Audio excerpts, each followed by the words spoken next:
속회 공과를 계속해서 이제 본문을 우리가 보고 있는데요. 좀 감사한 것은 우리가 잘 알고 있는 본문들이 이어진다는 거죠. 지난 몇 주 동안 감리교 속회 공과에서 제시된 마태복음의 여러 비유들을 살펴보고 있습니다. 오늘 이야기 역시 우리에게 너무 잘 알려진 달란트 비유입니다. 내용 다시 언급하지 않아도 될 만큼 여러분 잘 알고 계시지만 설교를 위해서 짧게 내용을 좀 되짚어 보겠습니다. 주인이 다른 나라에 가면서 종들에게 자기 소유를 맡깁니다. 각각 5달란트, 2달란트, 1달란트를 맡겼죠.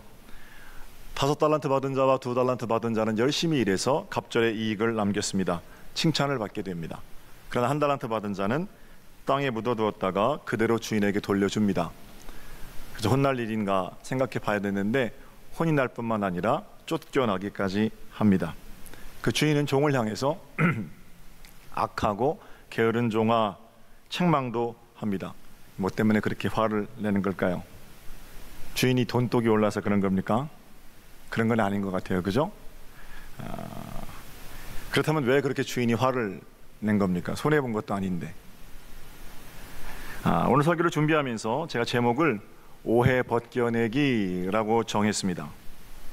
본문을 그냥 예전에 알고 있는 그런 이야기로 읽으면 우리는 주인에 대해서 충분히 오해할 수 있습니다. 어떤 오해입니까? 주인이 돈독이 올랐구나, 이윤을 남기는 것만 좋아하는구나. 그런가 하면 2018년은 노동자들의 권리가 법적으로 보장되지요. 성경이란 현재의 상황을 그대로 대입해서 2000년 전의 상황을 마구 읽어대는 것이 아닐진데, 그렇게 읽는 것도 은혜가 되지 않을 뿐만 아니라 지금의 관점에서 본다면 종에 대한 주인의 처사는 엄청나게 부당한 것이 되거든요.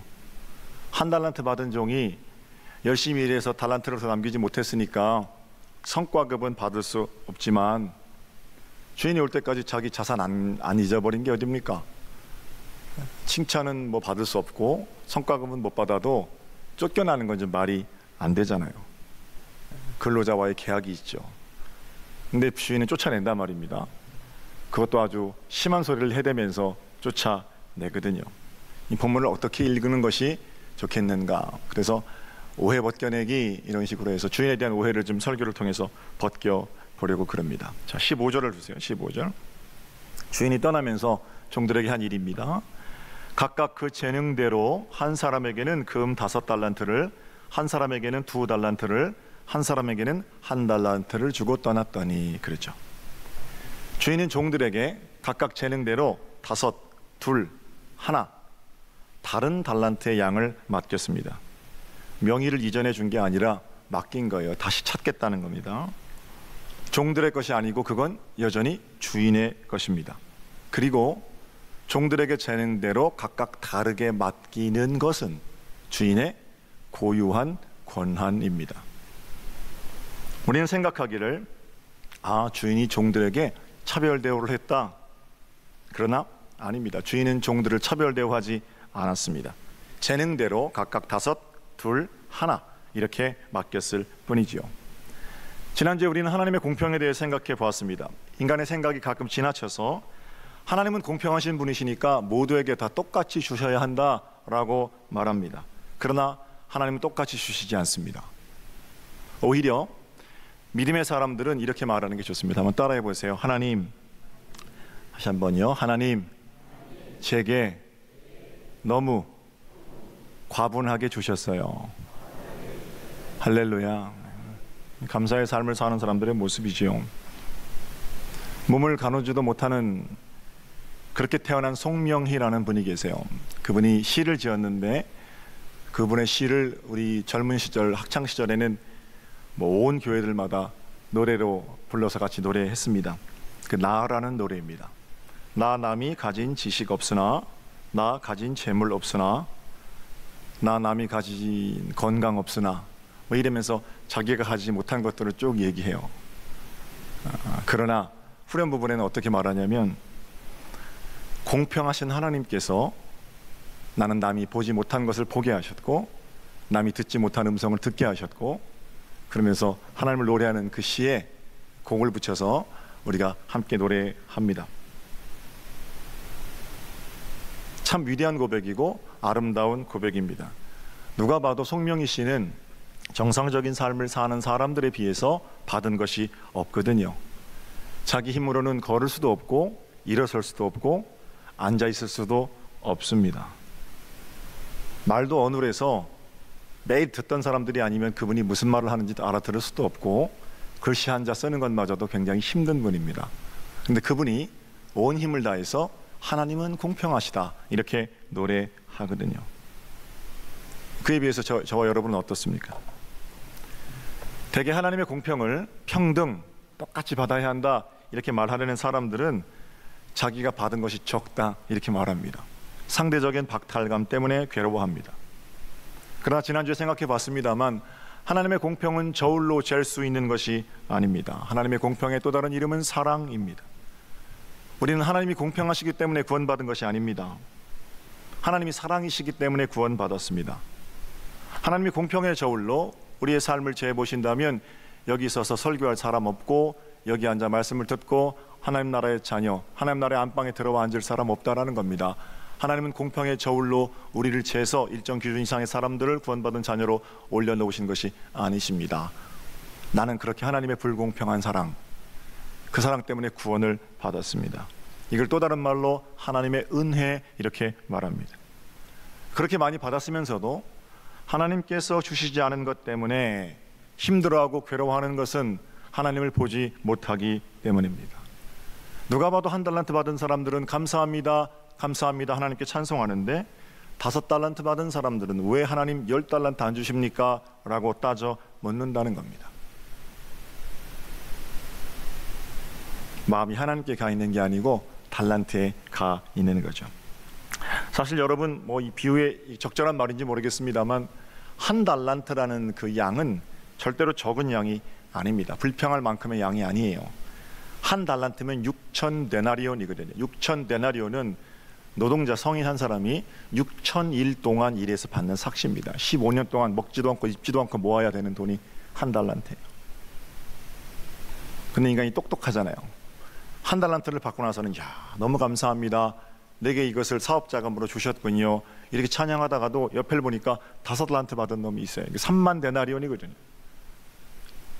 그럼 내가 아무리 풍성한 것, 내가 아무리 쓰고도 남을 것, 충분히 사업할 수 있는 것이 있는데 옆을 보면 나 5배잖아요. 그러면 5분의 1만큼 나는 거지라고 생각하는 거예요. 욕심은 또는 욕심의 그릇은 늘 그렇게 상대적입니다. 밑이 빵 뚫려 있습니다. 그래서 상대적인 박탈감 또는 상대적인 우월감에 사로잡혀 사는 사람들은 매일 그렇게 옆만 봅니다. 그래도 나는 저 사람보다 월급을 10만 원이라도 더 받으니까 괜찮다고 생각하고, 그래도 우리 집은 20평은 넘으니까 30평은 넘으니까 괜찮다고 생각하고, 그래도 내 차는 배기량이 저 사람보다는 조금 더 크니까 괜찮다고 생각하고, 그래도 우리 교회는 저 교회보다는 100명이라도 더 모이니까 괜찮다고 생각하고, 상대적인 우월감, 상대적인 박탈감, 거기 즐거워하고 거기 괴로워하는 거예요. 매일 그렇게 살다가 그냥 그렇게 죽는 겁니다. 그러나 하늘을 바라보는 사람들, 하늘 평강을 누리고 사는 사람들은 내가 1달란트를 받았건 5달란트를 받았건 하늘아버지의 뜻을 기억하고 기쁨으로 감사하며 하루하루를 평강으로 살아냅니다. 사랑하는 성도 여러분, 기억하십시오. 하나님께서 주신 달란트가 다릅니다. 모두가 똑같아야 한다는 오해, 하나님께 덧씌워진 우리가 규정했던 하나님이 그대로 하나님이라고 하는 그런 교만, 이런 것들을 벗어날 때 비로소 신앙생활은 시작됩니다. 그렇게 익숙해질 때 하나님께서 우리에게 주신 하늘 평강으로 날마다 천국을 살아낼 수가 있는 겁니다. 위의 것을 사모하라 라는 말씀은 바로 그런 말씀일 겁니다. 부디 이번 한 주간 상대적인 박탈감으로 괴로워하지 마시고, 상대적인 우월감으로 우쭐대지도 마시고, 날마다 우리의 간증이라는 게 조금 더 주신 것, 조금 넓게 하신 것, 그런 것만 읊어대세요. 어떻게 기독교가 진정한 기독교일 수 있겠습니까? 어떤 삶의 조건을 사시든지 하늘 평강으로 감사하는 복 있는 여러분이 되시기를 우리 주님의 이름으로 축복합니다. 두 번째 생각해 볼 것은 1달란트 받은 자의 속내, 그 마음 가운데 있는 하나님에 대한 오해입니다. 24절부터 볼까요? 24절. 한 달란트 받았던 자는 와서 이르되 주인이여 당신은 굳은 사람이라 심지 않은 데서 거두고 해치지 않은 데서 모으는 줄을 내가 알았으므로 두려워하여 나가서 당신의 달란트를 땅에 감추어 두었었나이다. 보소서 당신의 것을 가지셨나이다. 여러분, 한 달란트 받은 종이 분명한 것은 5달란트 받은 종, 2달란트 받은 종은 열심히 일하는 종이었다는 겁니다. 그런데 한 달란트 받은 종은 일단 게으른 종인 것만은 분명하죠. 어쩌면 그는 소심한 사람이었는지도 모릅니다. 혹시 이걸로 사업하다가 다 날려먹으면 주인이 싫어할 테니까 그대로 돌려주는 편이 낫겠다라고 생각했는지도 모릅니다. 주인에게 나와서 말하기를 주인님은 심지 않은 데서 거두시는 분이시잖아요. 주인님은 해치지 않은 데서 모으시는 분이시잖아요. 그렇죠. 떠나면서 종들에게 5달란트, 2달란트, 1달란트 척척 맡겨줄 정도의 재력가라면 한 달란트 받은 자가 열심히 일한 값이 또는 그 성과가 주인의 인생을 좌지우지할 수 있는 것 되겠습니까? 종의 말은 틀린 건 없죠. 주인님 엄청나게 많은 재물을 가지고 계신데 제가 한 달란트 가지고 열심히 일해서 그건 남겨봐야 주인님 영향력, 주인님의 경제력에 영향이나 미치겠습니까? 그래서 나는 그냥 일 안 했습니다. 이렇게 말하는 거거든요. 내가 열심히 일해서 번 돈으로 당신 만족하기나 하겠습니까? 그냥 묻어두었다가 당신의 것 그대로 돌려드리는 겁니다. 괜찮지요? 이렇게 지금 말하는 거잖아요. 주인의 마음이 탈란트 또는 달란트를 통해서 남긴 이윤, 거기 있다고 생각하는 겁니다. 그러나 여러분, 이 비유의 중심은 돈이 아니라 사람입니다. 이 비유를 읽고 나서 돈 남겨온 종이 있고 돈 남기지 못한 종이 있다, 이렇게 읽으시면 안 되고요. 천국에 합당한 일꾼이 있고 천국에 합당하지 않은 일꾼이 있다라는 거예요. 돈이 아닙니다. 사람입니다. 하나님께서는 누가 천국에 합당한 일꾼인가를 말씀하시기 위해서 이 본문을 주신 것이지 이윤을 남기는 자가 복받은 자다, 이 말씀을 하시려는 게 아니라는 거예요. 그러면 천국에 합당한 일꾼이 누굽니까? 받은 달란트를 가지고 힘쓰고 애써서 사명을 감당하는 자들이 천국에 합당한 일꾼들이에요. 오늘 본문에는 없습니다만, 만약에 한 달란트 받은 종이 열심히 일하다가 주인님, 저 진짜 열심히 살았는데요, 주신 거 다 까먹었어요. 어떡해요? 이러고 상한 심령 그대로 나왔어도 주인이 아마 이랬을 거예요. 괜찮다, 사랑하는 나의 종, 너 애쓰고 수고한 거 다 안다. 우리 주님의 마음은 언제나 재물이 아닙니다. 주님의 마음은 언제나 사람에게 있습니다.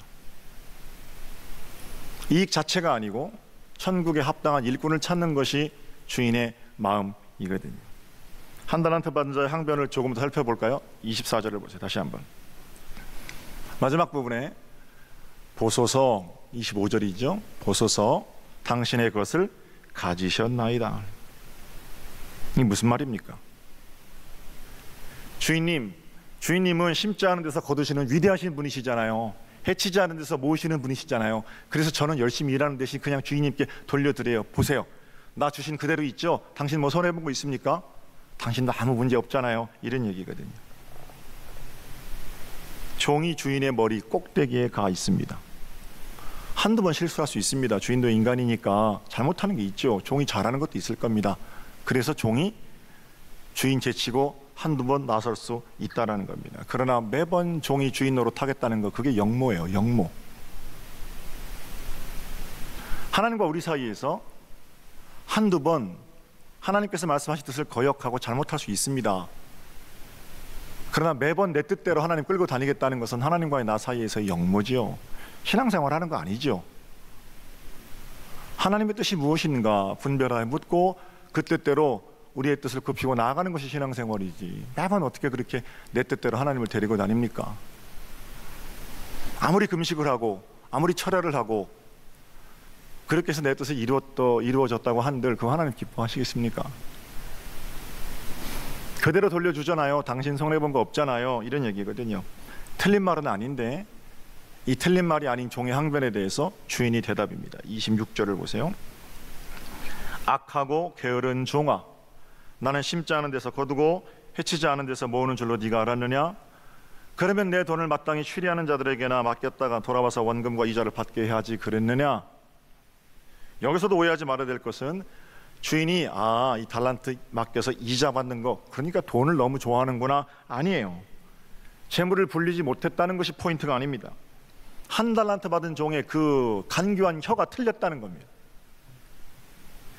정말 네가 나를 그렇게 위대한 사람으로 알고 정말 내가 나를 그렇게 존경했더라면 그걸 은행에라도 맡겨서 네가 존경하는 나에게 이자라도 받게 하는 것이 나를 위하는 마음 아니겠느냐, 이런 말씀이에요. 네 말은 화려하다만 그 화려한 말 뒤에 숨어있는 너의 게으름, 내게 네 게으름을 전가하려는 그런 어떤 비겁한 소리들,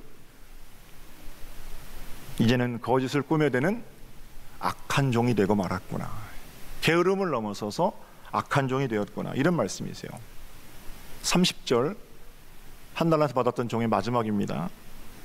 이 무익한 종을 바깥 어두운 데로 내쫓으라. 거기서 슬피 울며 이를 갈리라. 사랑하는 성도 여러분, 문제는 돈이 아닙니다. 사람입니다. 얼마나 부자로 살았느냐, 얼마를 남겼느냐, 세상은 그걸 평가할지 모르겠지만 하나님 앞에서는 정말 아무것도 아닙니다. 모두 하나님께서 맡기신 것들입니다. 맡긴 것을 가지고, 내게 주신 것을 가지고 얼마나 충성을 다했느냐, 우리의 게으름을 하나님의 전능하심 뒤에 감추어 두고 하나님 탓하고 변명하면 안 됩니다. 남 탓하는 사람들은 매번 남 탓하다 끝나는 거예요.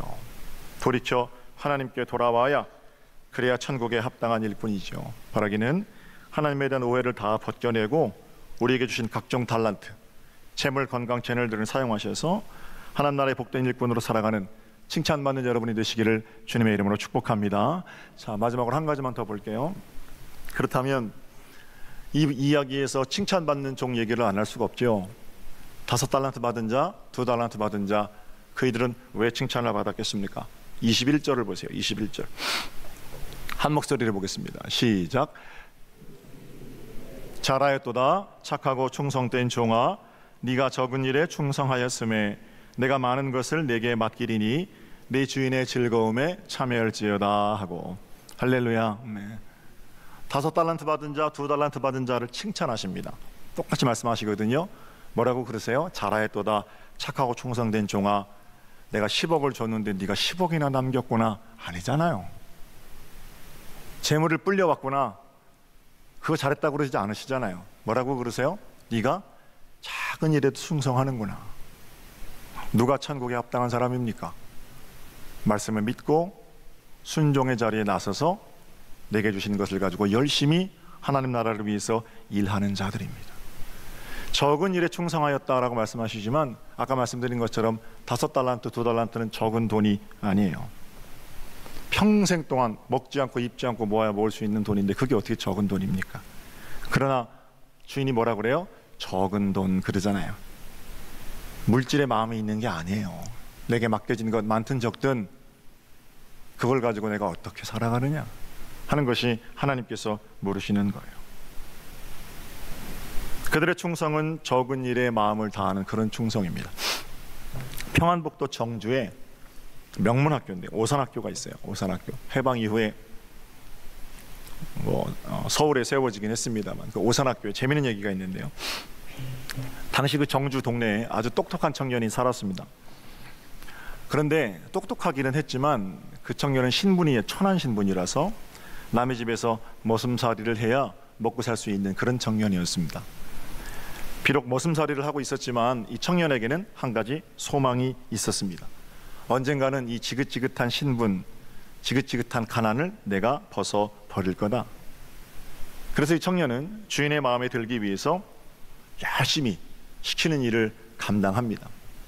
그런데